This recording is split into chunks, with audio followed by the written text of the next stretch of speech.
Bueno, pues igualmente, pues ahora sí que me toca esta parte, que es la última parte, valga la redundancia, de lo que ya expuso el ingeniero Ortiz y Sergio, que vendría siendo un compendio de lo que ya se dijo, más algunos detalles que vamos a reforzar, de incluso hasta algunas de las preguntas que se han venido haciendo. Y pues sí, agradecer también al SINAPROC y Senapred y Enrique por la invitación y ahora sí que estar aquí con todos ustedes, ¿no? Pues vamos a continuar y platicar, ¿verdad?, sobre cómo es que se generaron y se revisaron estos listados y vamos a hablar un poco sobre su uso, cómo es que debemos usarlos, aunque ya se ha hablado mucho de esto. Pero no podemos así entrar de lleno si antes pues no vemos algunos antecedentes, como es el caso de pues, todos los listados de sustancias químicas que existen, ¿no? Y no son todos, yo no voy a ver todos, sino simplemente algunos que son muy relevantes. Y tenemos en este caso, por ejemplo, la norma 10, que nos habla sobre los agentes químicos contaminantes del ambiente laboral, reconocimiento y evaluación y control, ¿no? La norma 10 tiene la tabla 1, que nos da el número consecutivo de la sustancia química, su nombre, la alteración y efecto a la salud, el peso molecular, el número de CAS, que ya se ha hablado en qué consiste. Hay algunas connotaciones sobre esta sustancia, valores límites de exposición promedio ponderado en el tiempo, de corto tiempo, ¿sí? O sea, o pico, ¿no? Eso es lo que nos dice este listado. En total son 764 sustancias. Lo que han estado preguntando, que si son por ley y todo eso, lo que está en las normas mexicanas es por ley, nada más que en este listado no constituyen líneas definidas de separación entre la concentración segura y peligrosa. Y a final de cuentas, aunque está en la norma, son directrices o recomendaciones para prevenir los riesgos a la salud del personal ocupacionalmente expuesto.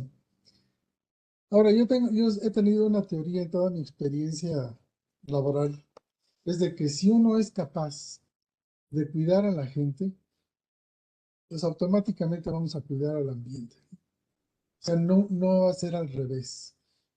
Siempre tenemos que cuidar la vida, la salud y por ende también cuidamos el ambiente. Entonces, pero no deja de ser, pues, simplemente una directriz, lo de la norma 10.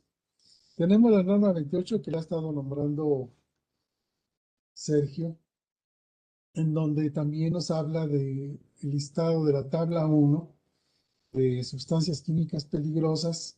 También tienen un número consecutivo, nos dan el nombre de la sustancia, nos dan el número de CAS y nos dan la cantidad umbral, ¿verdad? La cantidad límite que hay que reportar. En total son 157 sustancias. Y aquí no es otra cosa más que para cada una de estas sustancias hay que establecer lo que son los análisis de riesgos en proceso cuando se estén manejando estas sustancias, pues a fin de prevenir los mayores riesgos de daños a las personas, a los centros de trabajo y a su entorno. Su entorno, pues estamos hablando de la comunidad. Y, los análisis de riesgos en proceso que aquí se recomiendan, pues son básicamente lo que se ha venido manejando y que son herramientas muy útiles, como es el qué pasaría si, o el HACCP, o el Fault Tree Analysis, ¿sí? O el de modo falla y efecto, que ese análisis pues, solamente le sirve a las aseguradoras. Entonces, básicamente, pues los mejores análisis de riesgos en proceso que se pueden hacer para poder prevenir riesgos, fugas que vayan a afectar a la población, a la comunidad, a las personas o al ambiente, ¿sí?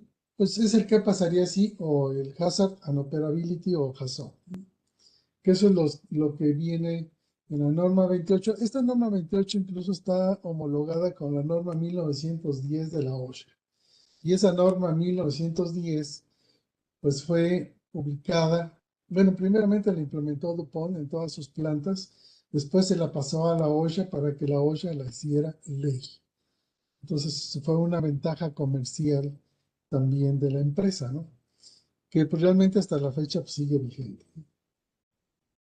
Tenemos una norma también, la norma 2 de la Secretaría de Comunicaciones y Transportes en aquel entonces, o sea, que a la fecha ha sido la publicación que se tiene desde el 2011. Y aquí lo más relevante de esta tabla es la tabla 2, que contiene 11 columnas. También nos da el número de Naciones Unidas, nombre y descripción, clase o división del riesgo, o sea, las sustancias están divididas en 9 clases, o sea, la clase 1 que es de explosivos, la 2 es que es de gases, la 3 es líquidos inflamables, las 4 es de sólidos, algunos son sólidos inflamables, etcétera, la 5 de oxidantes, la 6 es de los tóxicos, la 7 radiactivos, la 8 de los corrosivos y las 9 de misceláneos. Son las 9 clasificaciones. Sin embargo, lo más relevante de esta tabla es que también nos da el riesgo secundario, porque vamos a tener, por ejemplo, sustancias tóxicas que son inflamables o que son corrosivas, ¿sí? Entonces, y eso es bien importante, es bien relevante entender que hay sustancias que tienen 2 riesgos, incluso raramente van a tener 3 riesgos, pero sí existen.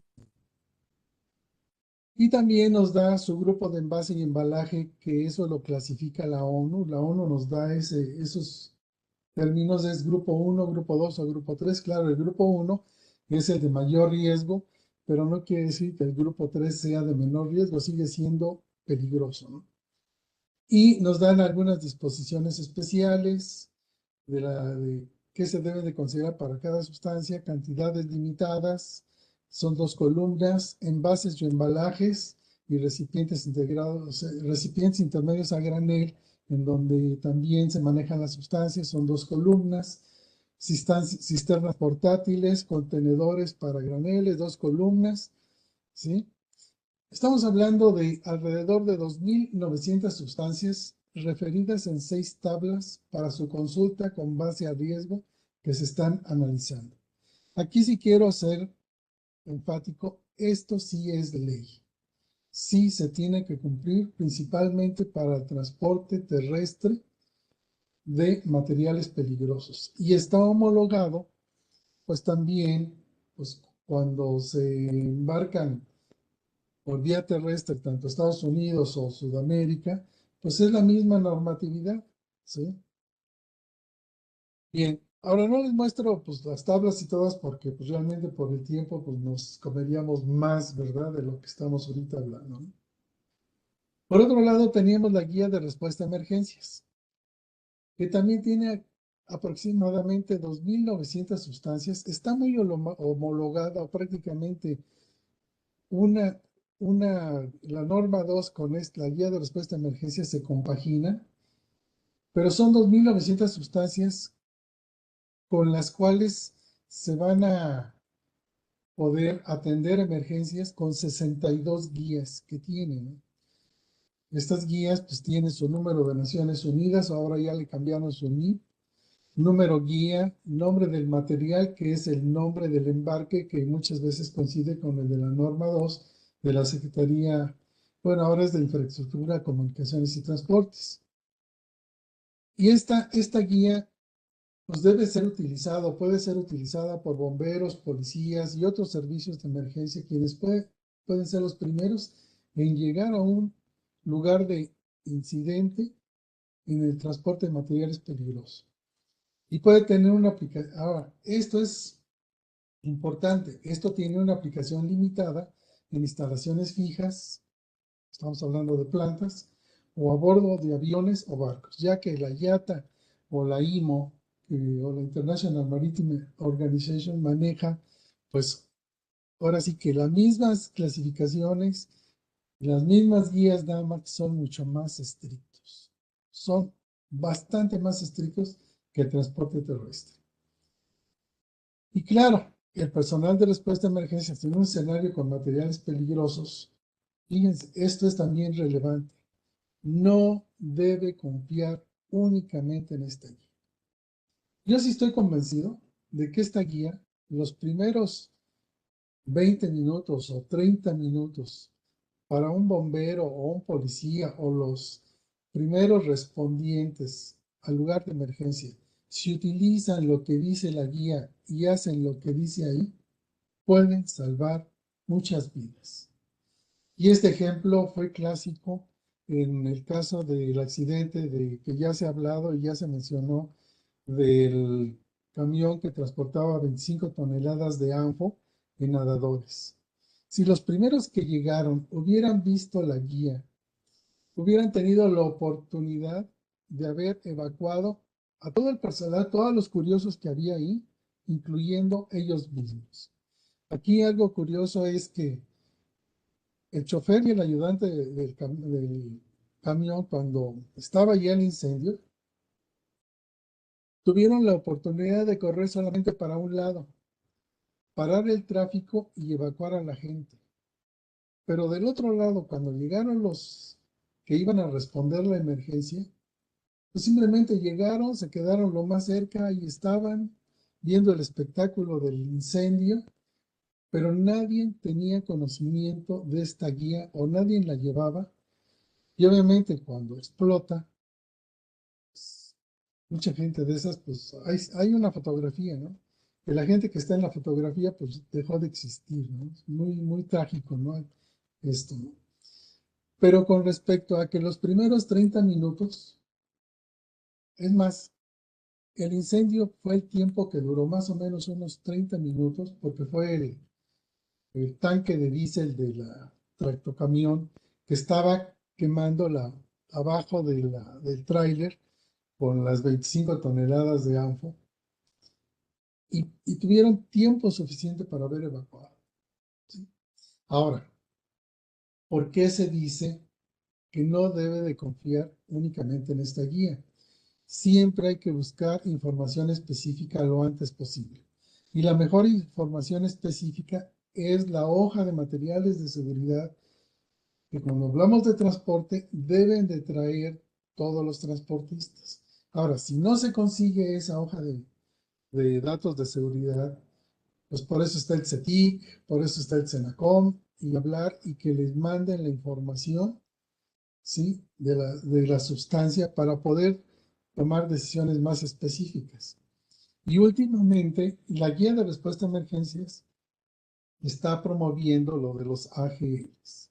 Entonces, esto pues nos alienta más o nos alentó más precisamente a revisar estos listados, ¿no?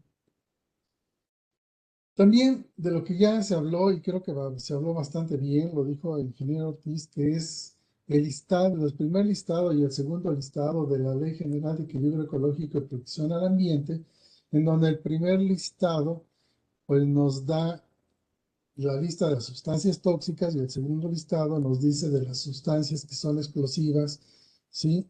O que se pueden, o que son inflamables.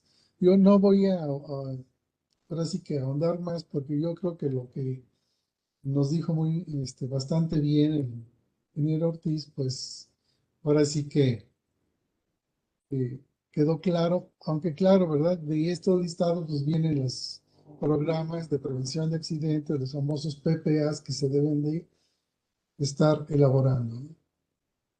Y también hay otros listados, por ejemplo, están las recomendaciones relativas al transporte de mercancías peligrosas, que este libro lo emite Naciones Unidas, y de este libro prácticamente sale la norma 2 de la Secretaría de Comunicaciones y Transportes o de Infraestructura y Transportes, y también salen las sustancias que están listadas en la guía de respuesta a emergencia.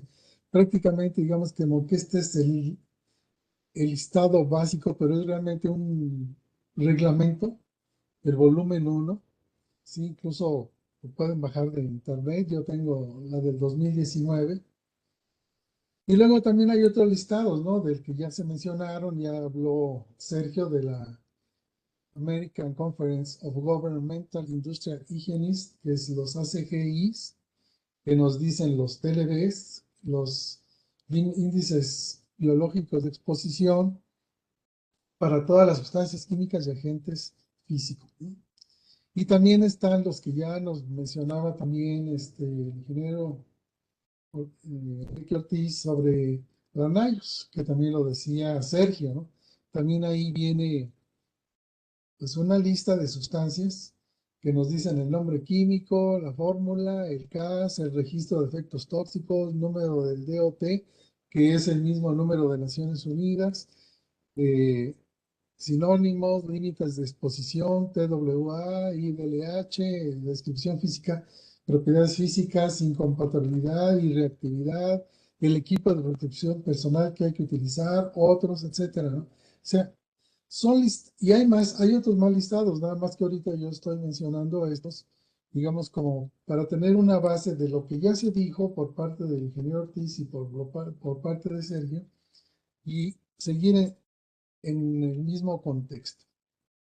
Bueno, ¿qué fue lo que se hizo? ¿Qué fue lo que hicimos para generar estos listados? Obviamente, pues como ya se explicó, se parte de la, la ley, de una ley de planificación de emergencia y derecho a la información de la comunidad en Estados Unidos y también de la guía de niveles de exposición aguda.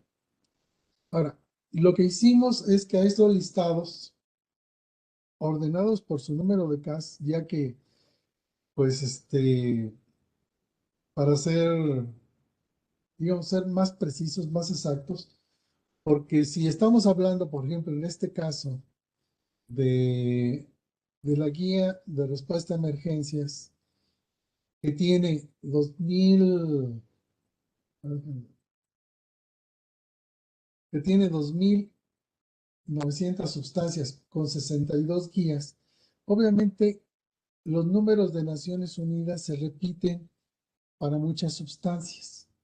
¿Por qué? Porque los pusieron por familias, como por ejemplo hablan de los plaguicidas, hablan de los fungicidas. Bueno, pues hay familias de plaguicidas y fungicidas que tienen el mismo número de Naciones Unidas, sin embargo, aplica la misma guía para todas esas herbicidas, fungicidas o otras sustancias que son corrosivas o tóxicas, etcétera. Entonces, el ideal pues era pues manejar este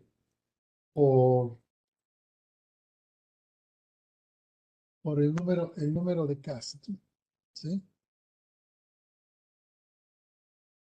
Sin embargo, o sea, entonces ya teniendo en Excel, porque Sergio ahora sí que me pasó una lista con todas las sustancias, con su número de CAS, y entonces empezamos a revisar el número de Naciones Unidas para cada sustancia, porque el nombre de la Secretaría de Infraestructura y Comunicaciones y Transportes junto con la guía de respuesta de emergencias en español.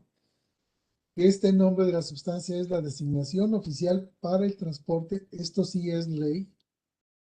Los nombres de la Semarnat, que es el nombre químico de la sustancia en español, que también manejan nombres en inglés, ¿sí? Y el nombre en inglés de la sustancia que ya se tenía y en algunas se tuvo que también ver cuál es su nombre de la sustancia.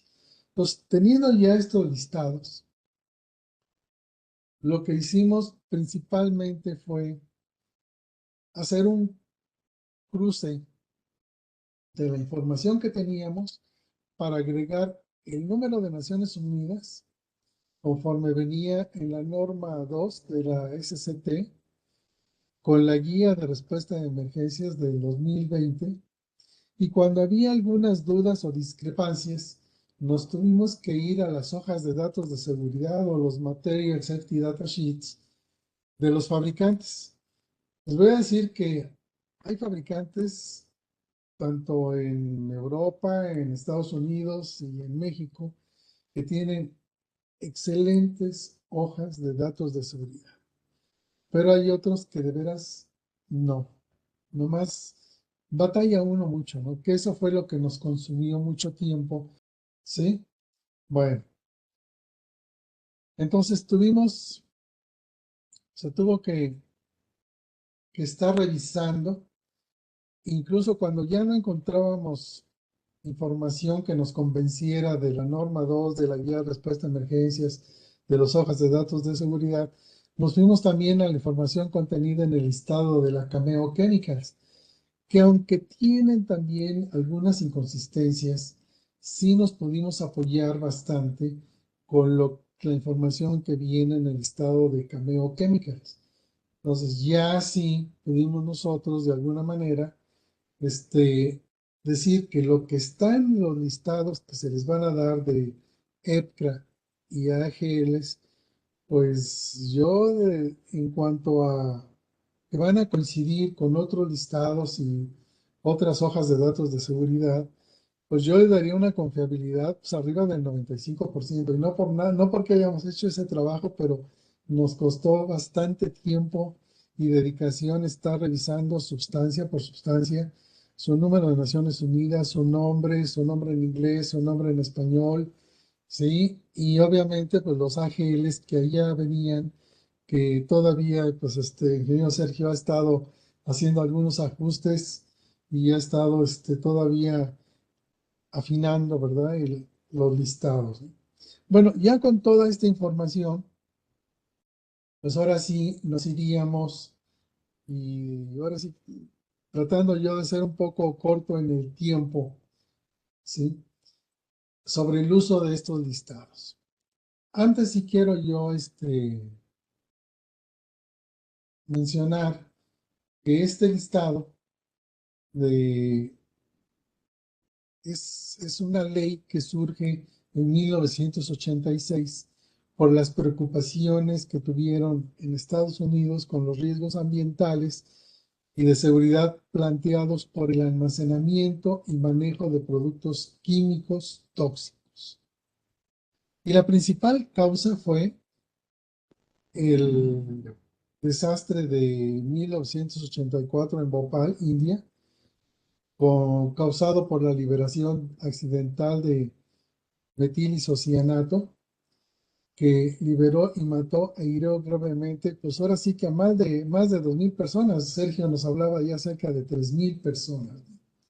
Entonces, a raíz de lo de Bhopal, en Estados Unidos, pues decidieron, por estas preocupaciones, emitir esta ley.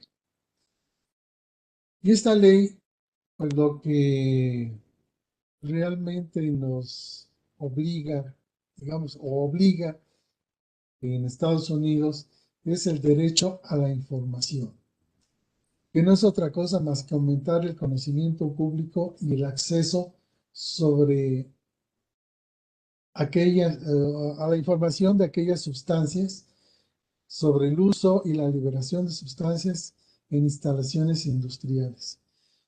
Mi experiencia en el país o en México es que todavía sigue siendo un tabú en muchas empresas. Lo quieren manejar como no digas, no informes, que no se sepa, cuando que también yo sé que México tiene eh, convenios con la Organización Internacional de Trabajo, con el famoso derecho a saber o el right to know sobre, pues no solamente las sustancias químicas, sobre otras situaciones, ¿no?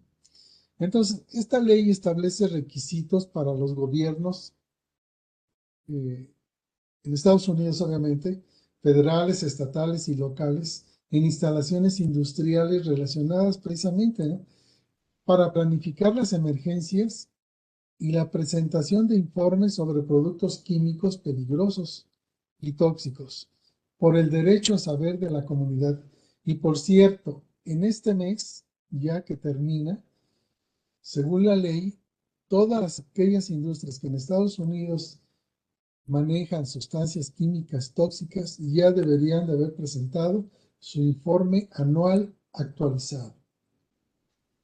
Algo parecido se hace aquí con la Ley General de Equilibrio Ecológico y Protección al Ambiente, que también tienen que estar reportando, ¿no?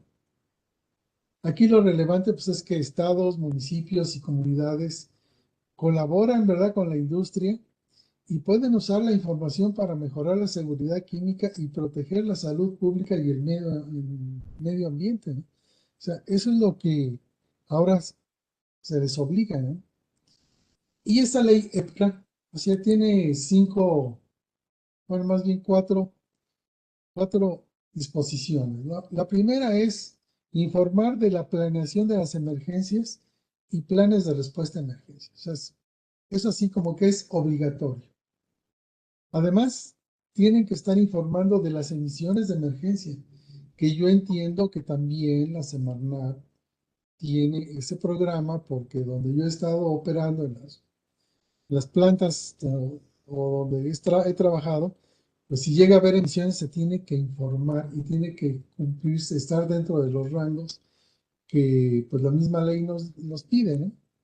Tiene que haber informes e inventarios de sustancias químicas peligrosas y eso incluye no nada más lo que está en almacenamiento, sino lo que está en proceso. Inventario de emisiones de sustancias químicas tóxicas, que denominan el inventario de emisiones tóxicas, obviamente. Entonces, tiene que llevar todo un récord de todas esas emisiones. Entonces, esto es obviamente en Estados Unidos. Y aquí lo importante es que estos planes de respuesta a emergencia, con toda la información que tienen, y lo relevante que para mí es fundamental, es que los funcionarios locales, que yo diría a lo mejor en México, los funcionarios de los municipios, ¿sí? Y por decir así, de la comunidad, pueden usar en un accidente químico toda la información para saber qué hacer en caso de una emergencia. Entonces, pues la ley nos dice, pues ahora sí que identificar aquellas instalaciones con sustancias extremadamente peligrosas, así, bueno, en sus siglas en español, sustancias extremadamente peligrosas en el sitio o por las cantidades límites de planeación, ¿sí? Las rutas que probablemente se utilizarán para transportar las sustancias extremadamente peligrosas, que ya hay algunas empresas en México que ya empiezan a hacer sus rutas, ¿verdad? Por donde son transportadas sus sustancias químicas o extremadamente peligrosas. ¿Por qué? Por reglamento de la Secretaría de Comunicaciones y Transportes los hace responsables, ¿verdad?, tanto a los fabricantes como a los que transportan, ¿sí? Y también el que recibe, nada más que en menor grado, ¿no? Pero él también sigue siendo corresponsable por la ruta por donde va a pasar una sustancia extremadamente peligrosa. Y las instalaciones adicionales que también contribuyen o están sujetas a un riesgo adicional. ¿Qué quiere decir? Que si por la ruta o donde tengo almacenada esa sustancia hay, por decir así, pues, centros comerciales, escuelas, hospitales o instalaciones que también manejan sustancias químicas altamente peligrosas, también tiene que ser considerado. Yo les podría hablar de un ejemplo. En la Ciudad de México, con el ferrocarril que iba a Cuernavaca, que ya no, ya tiene añísimos que ya no pasa, todas las noches, entre 1 a 2 de la mañana, circulaba por la ciudad una bomba. Era un carro tanque, ¿sí?, de óxido de etileno. Y nadie sabía, ¿eh? Obviamente, pues iba a Cuernavaca. Después sí me tocó hacer algunos simulacros con la empresa. Y ahora hay una pipa, es una pipa especial, porque las pipas, nada más déjenme decirle, un carro tanque de óxido de etileno, el espesor de la placa del tanque es de más de 1 pulgada. Obviamente una pipa no puede ser un tanque con ese espesor, pero esta pipa que circula en Cuernavaca en las madrugadas también es de media pulgada. Y lleva todo un protocolo y lleva una camioneta para atención de emergencias con materiales peligrosos. Va acompañada con personal, ¿sí? y obviamente pues tienen estudiada la ruta. Lo que sí no sé es qué tan involucradas estén las autoridades locales o los funcionarios de la comunidad y qué tanto tengan de la información para poder atender un accidente químico. Porque lo más lamentable que a veces nos pasa en nuestro país es que cuando sucede una emergencia, la ayuda llega a veces hasta después de media hora, 1 hora, 2 horas y a veces más. O sea, no llega antes. La ayuda muchas veces se da por la misma industria, ¿sí?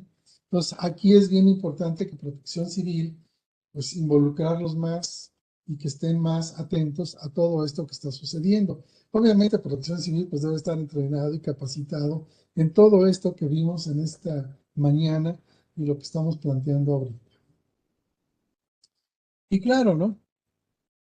Esta ley nos pide describir procedimientos que deben de seguir tanto los operadores de las instalaciones, estamos hablando supervisores, operadores, etcétera, ¿sí? Donde se manejan sustancias altamente peligrosas, personal médico, ¿sí? De emergencia local para responder a cualquier fuga o emisión. Hay que designar un coordinador de emergencias, ¿sí? De la comunidad, ¿sí? Y con el coordinador de emergencias de la planta o las instalaciones donde se maneje, ¿sí? La sustancia altamente peligrosa. Esbozar los procedimientos de información de la emergencia, ¿sí? Tener por lo menos, no me va a pasar un accidente, pero en el caso de que me pase, ¿qué voy a hacer? ¿Sí? Y describir cómo determinar el área y la población probablemente afectada por las emisiones químicas, que esto ya nos lo explicó ampliamente pues el ingeniero Enrique y también el ingeniero Sergio con los sistemas de simulación que existen, ¿no? Que se tienen, ¿no? Con esas herramientas. También nos pide esta ley describir el equipo de emergencia local, las instalaciones y responsables de ellos. Y muchas veces buscamos responsables y no hay, y debe de haber responsables, ¿sí? Al menos en Estados Unidos yo creo que sí lo tienen. Delinear planes de evacuación, proporcionar un programa de capacitación para los que van a atender las emergencias y proporcionar métodos y cronogramas para ejercer planes de respuesta a emergencias. Entonces, cuando veamos un listado EPCRA, esto es lo que eh, se ha estado o van a ver, ¿sí? Por ejemplo, aquí vemos el número de CAS, el número de Naciones Unidas que se le agregó, el nombre, digamos, químico que a veces llega a manejar la Semarnat, el nombre en inglés, el nombre, digamos, su designación oficial de transporte que maneja la Secretaría de Comunicaciones, Transportes y la Guía de Respuesta a Emergencia como óxido de etileno. Y aquí vemos, ¿verdad?, la cantidad máxima de almacenamiento, la cantidad máxima de emisión, ¿verdad?, por donde se tiene, y lo que ya nos decía Sergio, ¿sí? Y en caso de estar almacenando cantidades de 5,000 kilogramos de óxido de etileno, yo les digo, pues una pipa, un carro tanque que ahora circula por allá por Cuernavaca, tiene que haber un análisis de riesgos por la metodología que trae la norma 28, independientemente del PPA que nos pide la CEPAM. Todo eso se tiene que hacer y se tiene que revisar y se tiene que estar año con año, al menos las autoridades sí estar al pendientes de que eso se está cumpliendo, ¿no? Y abajo pues estamos viendo los sinónimos, ¿verdad? Con los que podemos encontrar el nombre de las sustancias. ¿Por qué? Porque algunos fabricantes en Europa, en Estados Unidos, en Canadá, en Sudamérica, en Asia, manejan nombres distintos a los que maneja, por ejemplo, Naciones Unidas. Por ejemplo, alguien le dice, no, pues yo a mi producto le pongo el nombre de Oxane. Pues, ¿qué es el Oxane? Pues no sé, o Oxirene, ¿sí? O el T-gas, bueno, pues es el T-gas, pero, o sea, cuando que, pues ahora con esta ley EPCRA nos obliga precisamente a informar a la comunidad. Entonces, pues tenemos esta parte del óxido de etileno y por ejemplo, ¿verdad?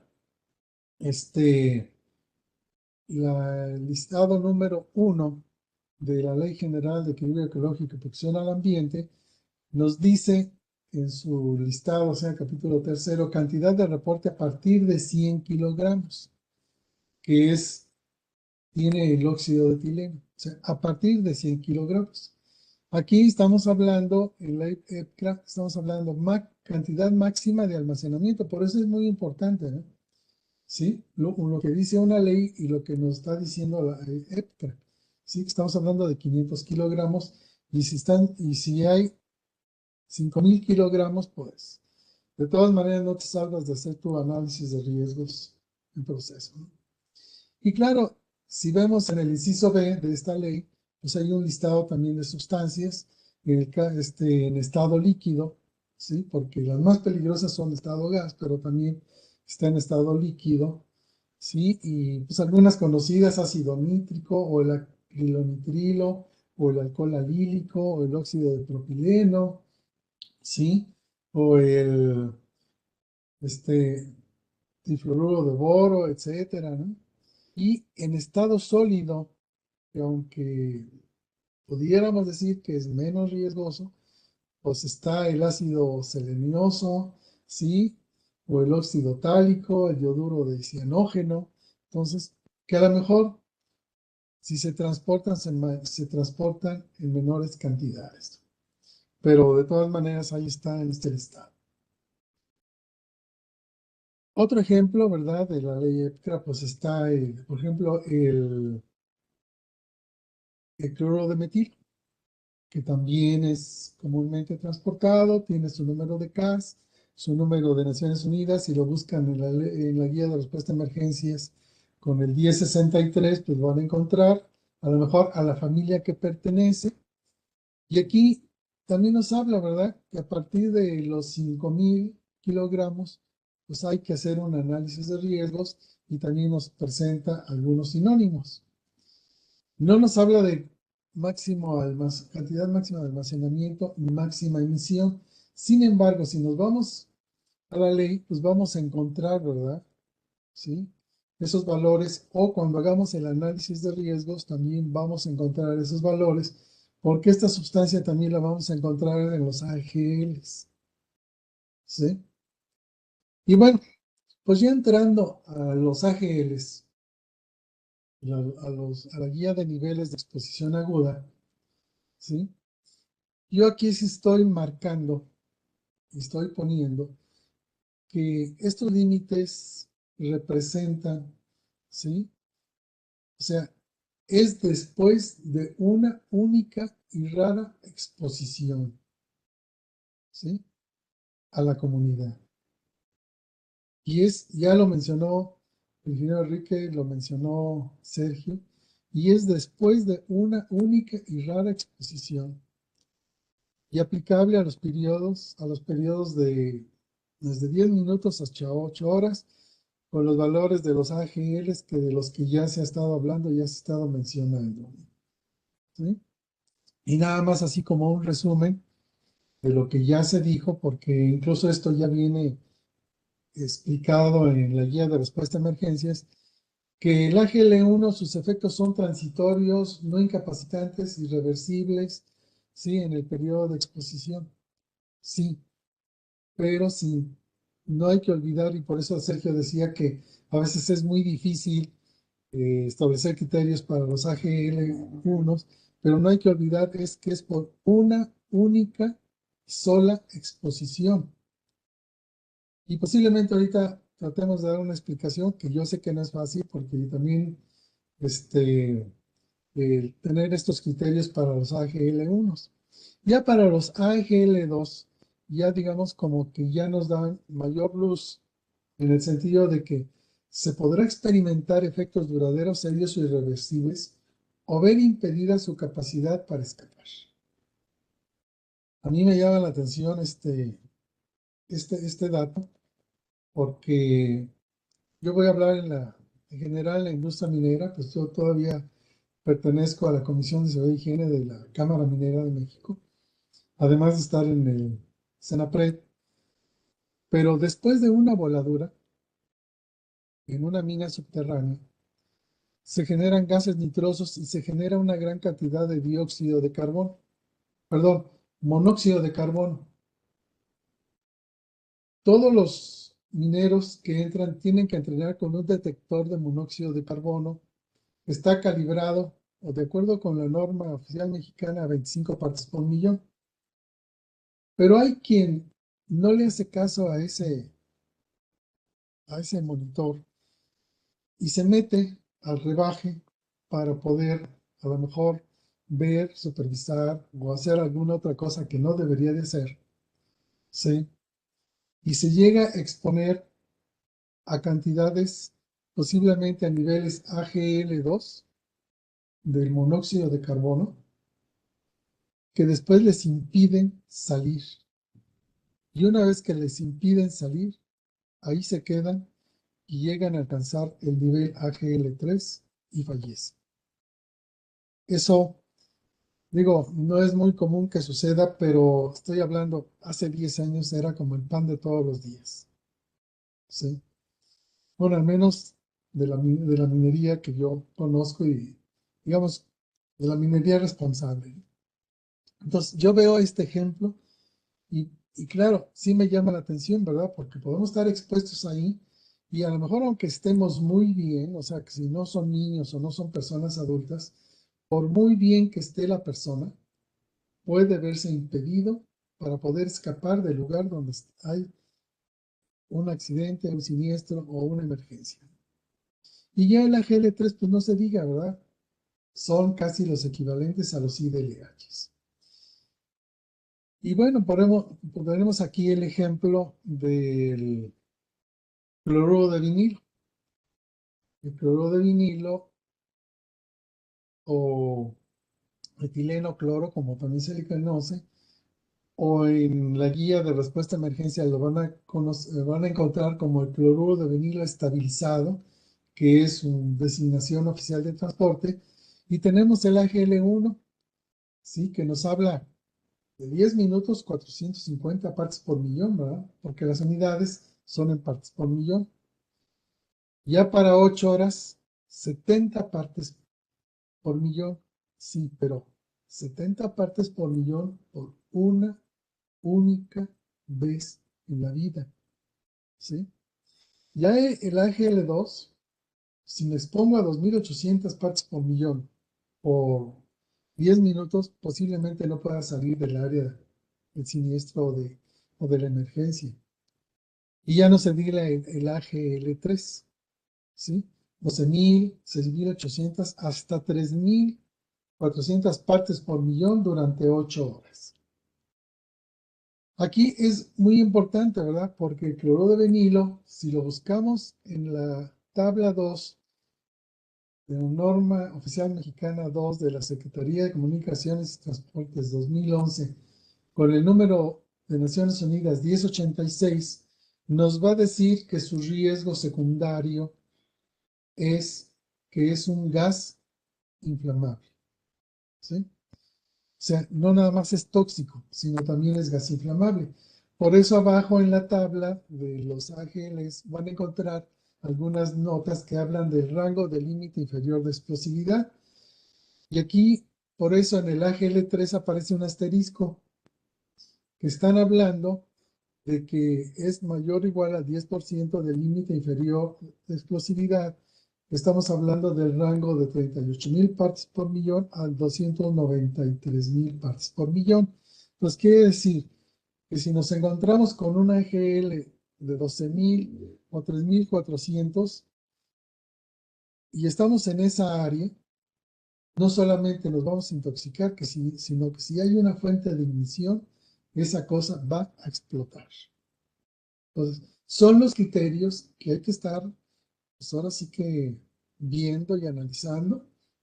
Y para esto, créanme, esta es una presentación, Es, digamos, como que es una barnizadita, ¿verdad? La que a ustedes están teniendo, pero sí hay mucho que aprender, mucho que ver. Yo nada más les digo, ¿no? Para yo poder explicar el uso de la tabla 2 de la Secretaría de Comunicaciones y Transportes, me lleva día y medio en los seminarios que me ha tocado dar. Ahora sí que la industria minera en la Universidad de Zacatecas, ¿no? Entonces, pero claro, el hecho de que ustedes ya tengan esta información, pues despierte su interés de poder ahondar más, e informarse más y leer más sobre lo que aquí se está, eh, bueno, se les está dando, ¿no? Y viendo, ¿verdad? Si se fijan, para el cloruro de vinilo y viendo la tabla de la NIOSH, lo que pasa es que como por el manejo de las pantallas no estoy poniendo mi marcador. Si se fijan, en la parte superior, en la esquina superior derecha, el IDLH, en esta tabla de NIOSH 2007, el IDLH no está disponible, ¿sí? Sin embargo, pues ya aquí lo tenemos, ¿verdad? ¿Sí? De 12,000, 6,000, 4,000 y 3,400 para 8 horas. Luego nos viene que el, el TWA, ¿sí? Es una parte por millón, y eso es a lo que yo quería aclarar, por lo que nos decía el ingeniero Sergio, que a veces es un poco difícil manejar los AGL1. El AGL1 es para una única y sola vez en la vida. Entonces, 8 horas son 70 partes por millón. Pero si queremos manejar desde el punto de vista industrial para los famosos POEs o personal ocupacionalmente expuesto, ¿sí? Es una parte por millón. Quiere decir que son 8 horas, ¿sí? O 40, ¿sí? 40, 40 horas o 8 horas al día, ¿no? O sea, no más de eso, ¿sí? Porque eso es lo que nos maneja el TWA. Y luego nos trae otra serie de información, ¿no? Nos trae el peso molecular, el punto sí, de ebullición, nos trae eh, aquí viene el límite superior de explosividad, que es 33%. Claro, todo está en inglés, ¿no? El límite inferior de explosividad, que es del 3,6%, y nos dice que es un gas inflamable, ¿sí? Y trae otras características, ¿verdad?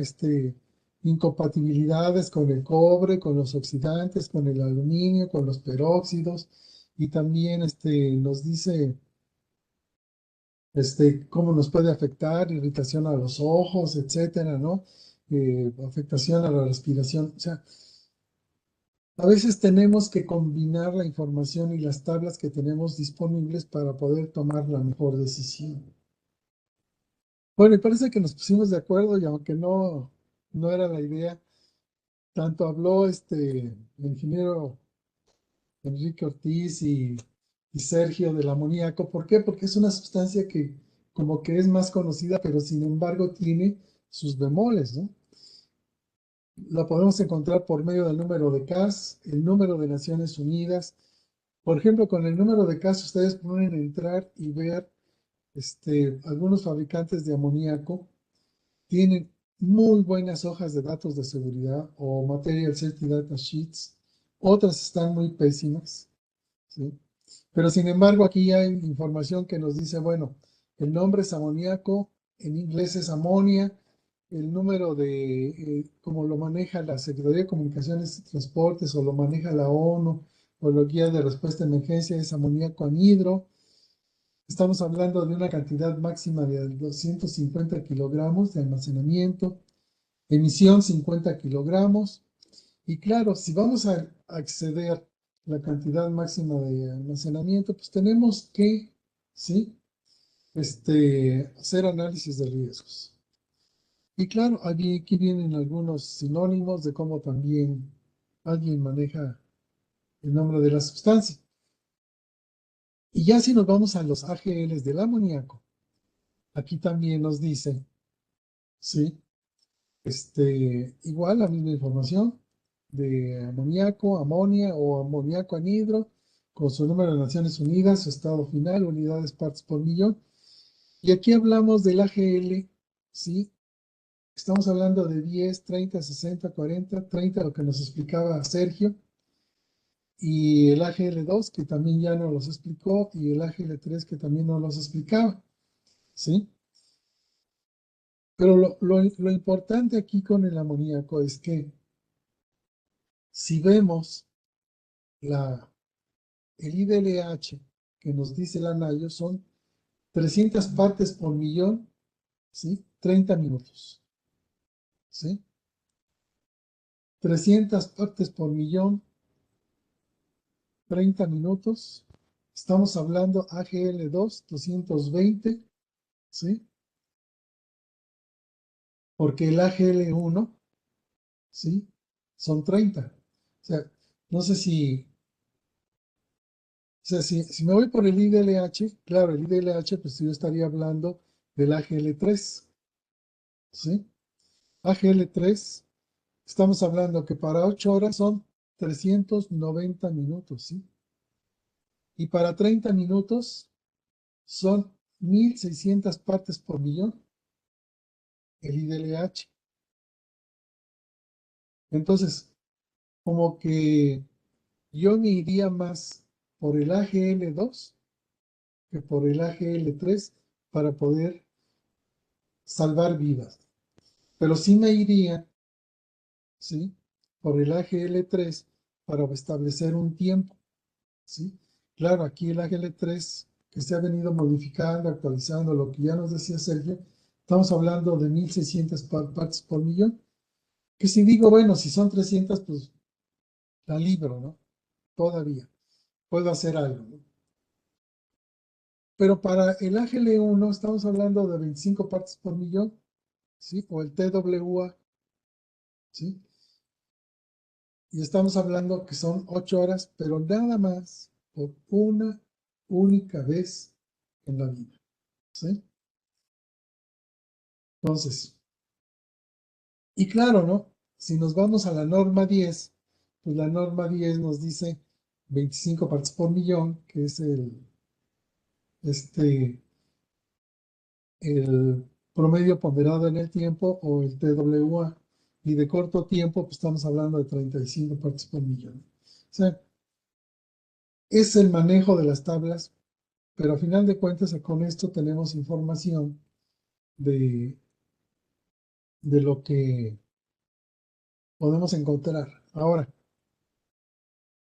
si se fijan abajo, el amoníaco tiene un límite superior de explosividad del 28% y el límite, o sea, el famoso LEL del 15%. Y abajo hay una nota que está en inglés que nos dice, en pocas palabras, que el amoníaco no está definido como un material o gas inflamable. ¿Por qué? Porque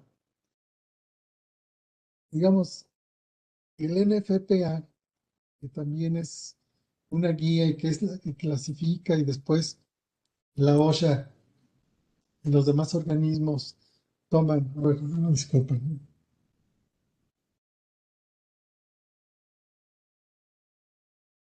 y luego los demás organismos toman esos valores, ¿sí?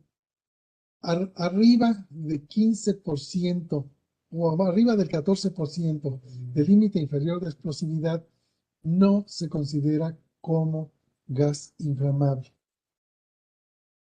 Y créanme, mientras el amoníaco esté al aire libre, posiblemente o difícilmente va a alcanzar su límite inferior de explosividad. No va a explotar, ¿sí?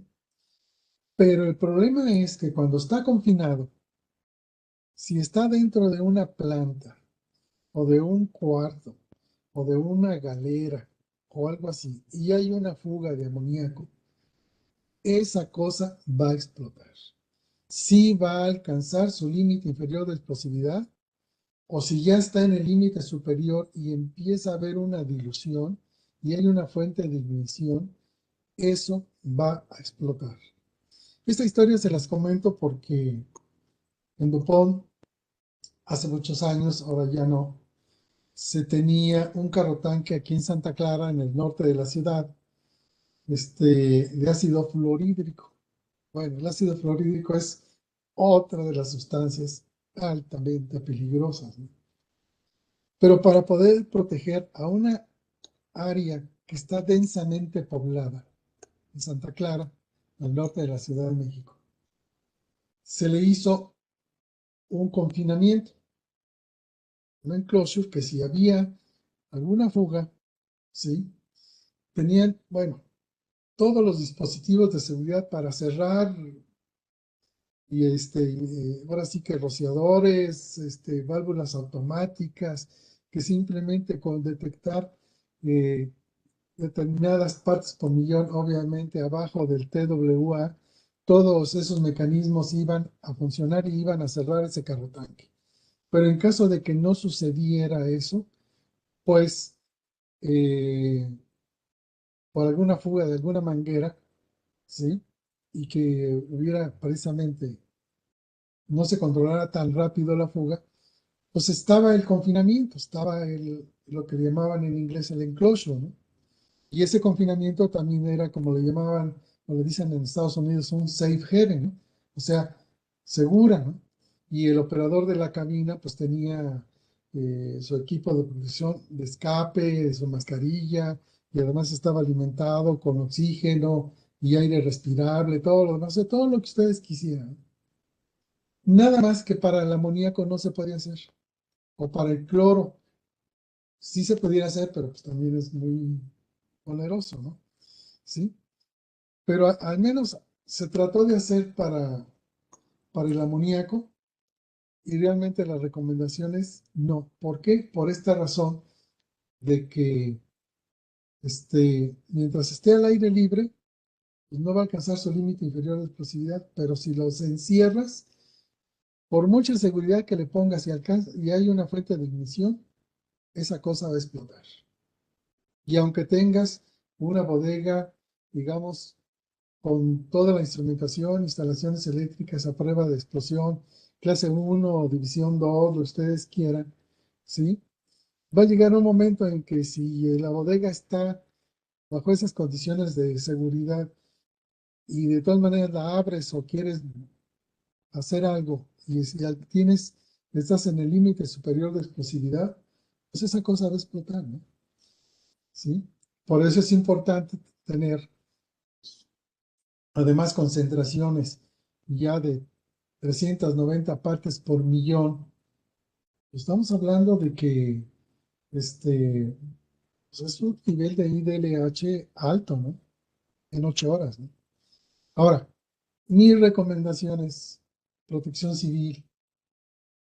Yo sé que a veces llegan pues con la mejor de las voluntades a atender las emergencias, pero si llega alguna cuadrilla de la empresa que maneja la sustancia, déjenlos, ayúdenlos y denle la ayuda porque ellos son los que mejor saben sobre esas sustancias. O sea, para manejar las sustancias químicas, ya no lo decía el ingeniero Enrique, no todo mundo es sabio en esto, ¿eh? Y todo el entrenamiento que yo tuve en Estados Unidos me decían a mí los americanos, ¿no? Si alguien te dice que es experto en manejo de materiales peligrosos, está mintiendo. En manejo de materiales peligrosos no hay expertos. A lo mejor los que manejan amoníaco y toda su vida han manejado amoníaco y han estado trabajando con el amoníaco toda su vida, posiblemente esa persona sea experta, pero nada más en amoníaco. Pero en todas las sustancias no hay expertos, no existen. Entonces, eso es el mensaje, ¿no? Y bueno, ya pues concluyendo, no sé si me fui demasiado rápido o no, pero en la guía de respuesta a emergencias se han aplicado, pues ahora sí que estas tablas y sabemos que las personas pueden quedar incapacitados o imposibilitadas a tomar medidas de protección. También pueden incurrir en efectos graves para la salud después de una única o extraña exposición. Y, y cuando se toman decisiones, ¿sí? Aquí pues también se estuvieron analizando lo que nos decía Sergio, ¿no? De la Emergency Response Training Guidelines, que también ellos manejan los famosos ERPG 1, 2 y 3, que son para una hora, ¿sí? De las dosis, bueno, aquí anoté, de las dosis equivalentes. Entonces, en Estados Unidos, cuando tuvieron un problema de estos y vieron los famosos RPG2 y los compararon con las AGL2, tomaron como decisión que los valores de AGL2 era la primera opción. O sea, eso fue lo que, digamos, con toda esta información, pues nosotros nos animamos, ¿verdad? A revisar estos listados y que se publicaran y que se tuvieran, pues ahora sí que pues ahora sí que con el famoso derecho a saber, no nada más de los que manejan las sustancias, sino también de la comunidad, ¿sí? Y de los que funcionarios que llegan a tomar decisiones para poder ayudar a la comunidad. Y quisiera también aquí abrir un paréntesis porque se habló ampliamente del nitrato de amonio. Si nos vamos a la tabla 2 o a la guía de respuesta a emergencias o a lo que nos dice Naciones Unidas, el nitrato de amonio no es una sustancia explosiva, no explota. Cuando se maneja bien, ¿sí? Y se tiene, ahora sí que, eh, conocimiento profundo de lo que es el nitrato de amonio. Yo hace algunos años todavía conservo por ahí un panfleto de la NFPA de la segunda mitad de la década de los 70. En ese panfleto decía que si se almacenaba nitrato de amonio, aunque no estuviera en contacto con cualquier material orgánico, esa cantidad de nitrato de amonio se debería considerar como un explosivo al 50% equivalente en TNT. O sea, ya desde entonces se sabía que si tú tenías, y esto lo comento por el video que nos pasó Enrique Ortiz, de, del nitrato de amonio que tenían en esa bodega almacenado junto con sustancias combustibles o material orgánico. Entonces, ahí ya no tenía nitrato de amonio, eso ya era un explosivo. Y lo que sucedió en Beirut, pues también eso ya no era nitrato de amonio, ya era un explosivo. O sea, pues nada más para información, porque tampoco me gusta ponerle en mi semblanza, pues mi primer trabajo fue ser supervisor del área de nitroglicerina en Dinamita Durango, en DuPont, porque DuPont se le conoce como la fabricante de pinturas, no como fabricante de explosivos, solamente se le conoce en la industria minera a DuPont, que ahora ya se retiró de la manufactura de explosivos, pero sí me tocó incluso modificar muchas formulaciones de los hidrogeles llamados TOBEX. Fue un trabajo que yo hice, ¿sí? De laboratorio y de campo. Y manejar, ahora sí que el nitrato de amonio, pues en muchas modalidades, fabricación de emulsiones, etcétera. Y para fabricar un ANFO, que el ANFO pues no son más que es un acrónimo de las siglas en inglés de Ammonium Nitrate Fuel Oil, ¿sí? No se necesita, y a lo mejor está mal que se los diga, no se necesita gran cantidad de, de material combustible para mezclarlo con el nitrato de amonio y formar un explosivo. Lo que sí sé es que para que alguien compre nitrato de amonio, al menos hasta el día de hoy, ¿sí? Porque la industria minera sí lo compra, y fabricar ANFO en las minas de tajo abierto, ¿sí? O los que fabrican emulsiones en las plantas que existen en México, ¿sí? Nadie debe de vender nitrato de amonio si no es con la autorización y control de la SEDENA, ¿sí? Y si ustedes van y buscan sin saber eso, y pues ahora sí como que para qué lo quieres, ¿no? ¿Por qué? Por aquello del terrorismo, ¿sí? Porque sí, desafortunadamente, es bien sencillo fabricar un explosivo, ¿sí? Con el nitrato de amonio. Pero si se maneja bien y está solo y no se combina con ningún material orgánico, el nitrato de amonio es nitrato de amonio nada más. No se puede clasificar como explosivo, ¿no? Entonces, hecho este paréntesis, pues es lo que yo les puedo presentar y agradeciendo ahora sí que su atención y